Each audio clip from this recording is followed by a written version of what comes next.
Epstein ഫയലിൽ വിവാദത്തിൽ കുടുങ്ങി പ്രധാനമന്ത്രി നരേന്ദ്രമോദി. മോദിക്ക് താൻ ഉപദേശം നൽകിയതായി ജെഫ്രി എപ്സ്റ്റൈന്റെ വെളിപ്പെടുത്തൽ. തന്റെ ഉപദേശം സ്വീകരിച്ച് അമേരിക്കൻ പ്രസിഡന്റ് ഡൊണാൾഡ് ട്രംപിനെയാണ് മോദി ഇസ്രയേൽ സന്ദർശിച്ചത്. ഉപദേശം കേട്ടത് എന്തിനെന്ന് മോദി വെളിപ്പെടുത്തണമെന്ന് പ്രതിപക്ഷം ആവശ്യപ്പെട്ടു.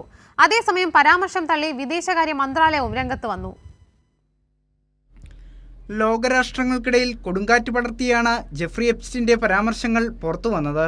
എപ്സ്റ്റൈൻ ഫയലുകളിൽ പ്രധാനമന്ത്രി നരേന്ദ്രമോദിയെ പരാമർശിച്ചത് വൻ വിവാദത്തിനിടയാക്കി. തന്റെ ഉപദേശം സ്വീകരിച്ചാണ് മോദി ഇസ്രായേൽ സന്ദർശനം നടത്തിയെന്നാണ് എപ്സ്റ്റൈന്റെ പരാമർശം. അമേരിക്കൻ പ്രസിഡന്റിന് ഇത് ഗുണം ചെയ്തുവെന്നും എപ്സ്റ്റൈൻ വെളിപ്പെടുത്തി. മോദിയുടെ പേരും ഫയലുകളിലുണ്ടെന്ന വിവരം പുറത്തുവന്നതോടെ കടുത്ത വിമർശനമാണ് ഉയരുന്നത്.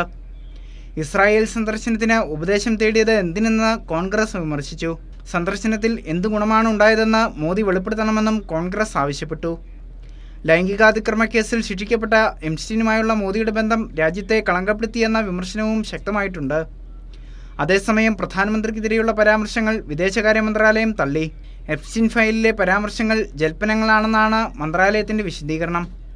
സംഭവം അവജ്ഞയോടെ തള്ളിക്കളയുന്നുവെന്നും വിദേശകാര്യ മന്ത്രാലയം വിശദീകരിച്ചു.